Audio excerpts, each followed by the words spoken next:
Well, hello guys, welcome back. I know I was previously nice to this film, but I'm getting gentle demon pushes of you might as well say what you really felt. Let's take a chainsaw to Marriage Retreat.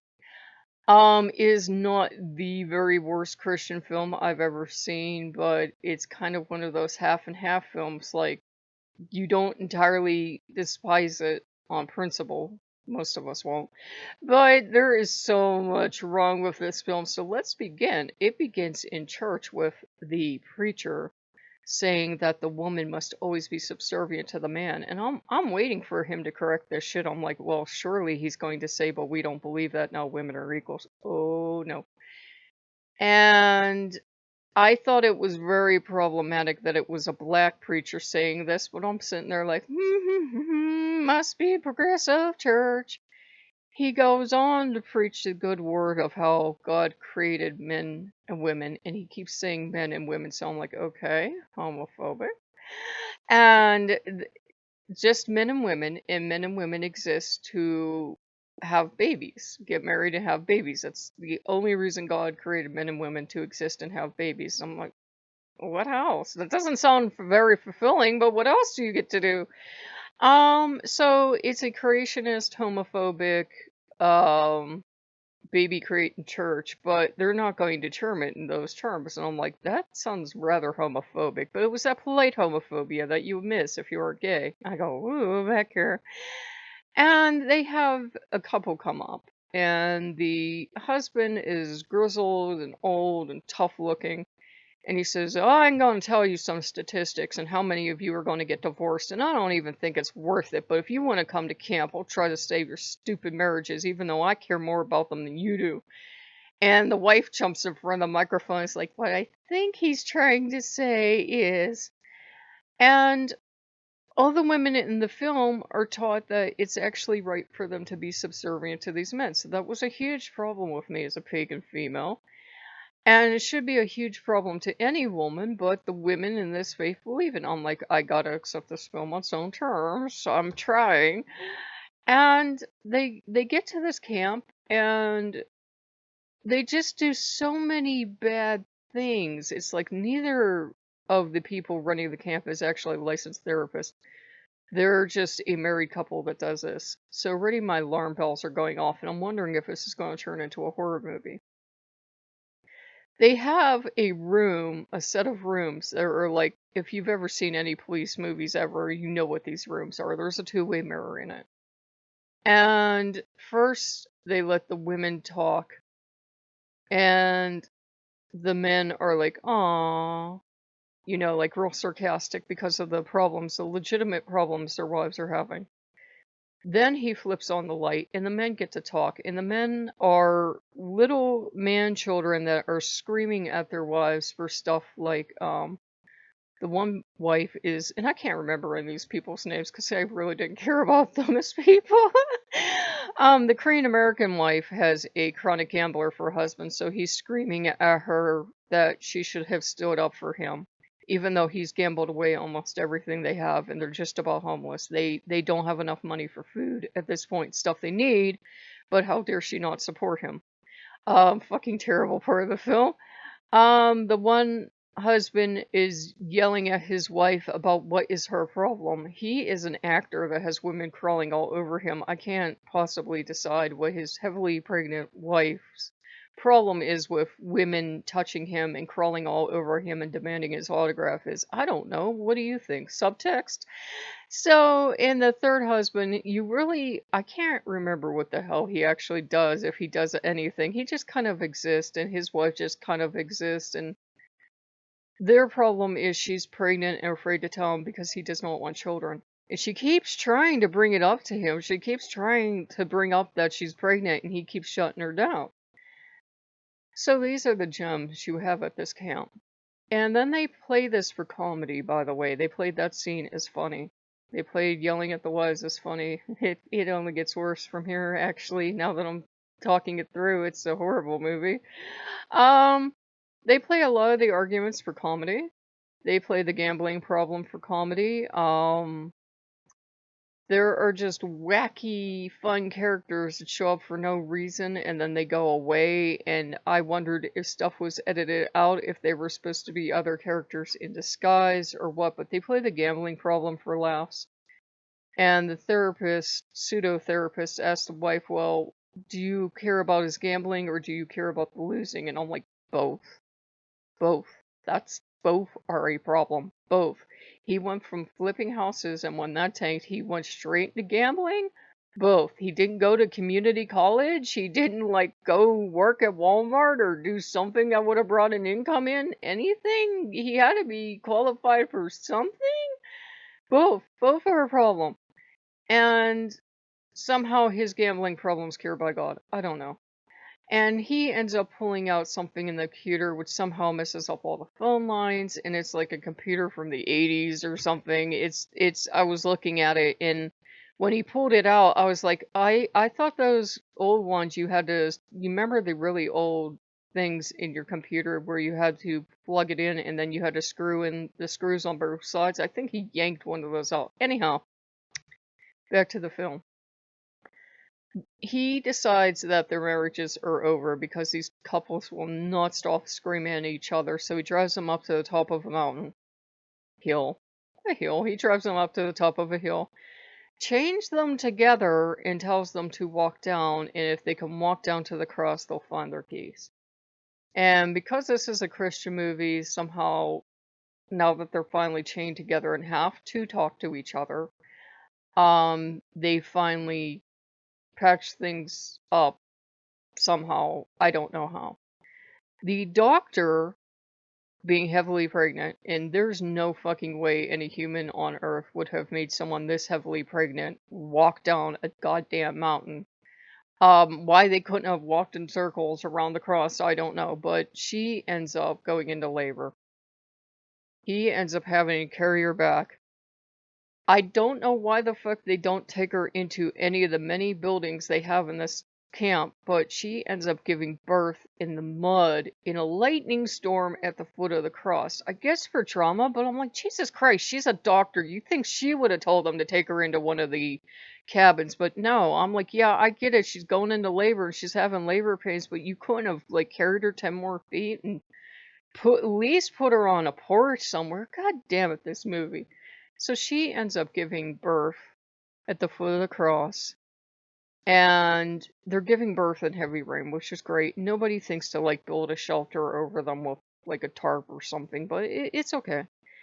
Ambulance ends up coming, and somehow all their marriages are saved. I guess by God. I'm guessing because if I had to give birth in the mud in a lightning storm, I think that would be just about the end. I think it would. I think divorce court would be a coming up. That husband gave up his acting career. The other one just magically stopped gambling, and the nondescript one that we really never find out what he does ends up being excited that his wife's pregnant. He's screaming at her for over it and being horrifically abusive, but he ends up being happy-ish that the baby's coming. And meanwhile, the subplot in this film is that the guy that runs the camp wants to actually get rid of the camp because he says, these people come here and we kind of temporarily patch up the ones we can even reach. And he said then they go back home and it starts all over again. He wants to get rid of the camp. And his wife goes, well, what do you want to do? And she's trying to be supportive. I'm cringing that she's like calling herself a number two and they have to be submissive and helpmeet and all this. And you never find out what they're doing.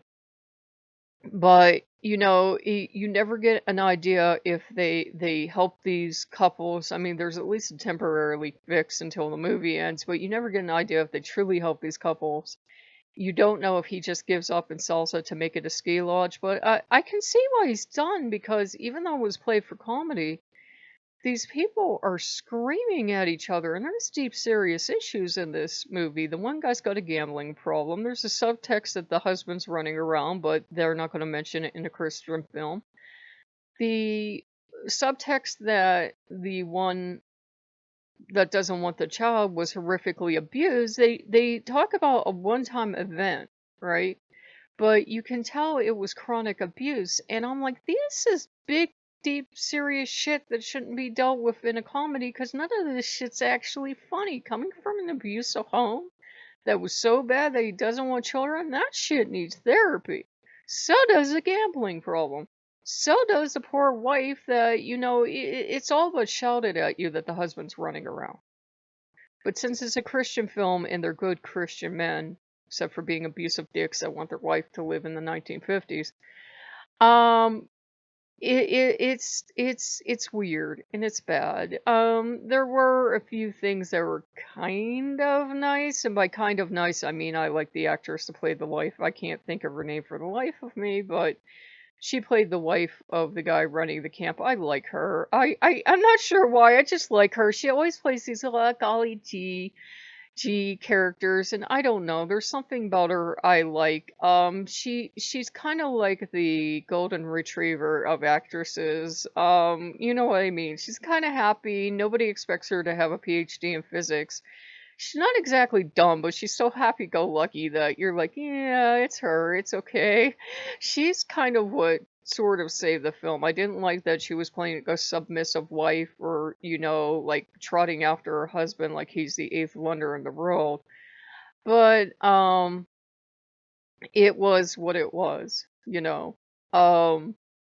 It was just it could have been a lot better film had they treated like the problem seriously, but they didn't. So yeah, so we took a chainsaw to that. And then there was this weird one. I can't even remember the title, but I can give you guys a link. Something about the Armageddon, and it came up under Rapture horror movies because I'm bored. And this film, this woman is a reporter, and she's doing her reports, and this earthquake happens, and her child disappears. And it's so badly edited. It's like an atheist and a hardcore Christian made this film together, and they just kept switching what was happening on each other. Because the child disappears, so she thinks that the child was kidnapped by the father because they're divorced. She ends up going to Israel, meeting a militant group of, I'm not sure the religion? I was really confused because Revelation is a Christian thing? Meets a end-time group of crazies, and they end up bombing the temple so they can hasten the end of the world. And I had killed her husband and kind of tricked her into coming there. It's so weird. At one point, she wanders through the desert for a while, and she's rescued by, I think, Arabs. Everybody in this movie is dressed so oddly that you can't tell what they're meant to be. It's like they're an off-brand product trying to hint at the regular product, and you're not sure what it is. And it was just, it was weird. She wanders through the desert. She gets rescued by, I think, Arabs. They take her in, they give her shelter, tea, and everything. And at the end of the film, it's either an Arab comes to rescue her after a Jewish man was blown up by a helicopter, or I don't know. It's either an Arab on horseback who brings her child back to her, or Jesus comes back and her child's dead, and now everybody else is too. It was so fucking confusing. That's the best I can actually do, because every time you would think something was a plague, there would be something playing in the background going, ha ha ha, we have science on this planet. This isn't blood, the sea turning into blood. This is just an algae bloom. The only thing you could say was an actual plague, or would look like a plague, was everybody had boils, like the Black Plague had broken out. And there were hailstorms, and it was like God was like, fuck all you people, especially fuck the Jewish people. And I'm like, who wrote this? So the Antichrist was trying to kill all the Jews? I think everybody else was allowed to have peace, but the Jews specifically had to go. All Jerusalem just had to be fucking level. And the whole rest of the world got on board with this. And I'm like, what kind of fucking crazy film is this? Revelation is a Christian thing. What the fuck does some crazy military group of...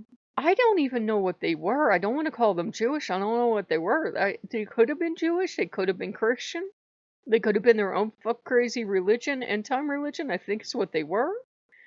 Um, it was weird. And there was really no explanation for why the husband went there. They said he had found out and he was supposed to take down the Antichrist. Well, I don't know what the fuck actually happened in this film.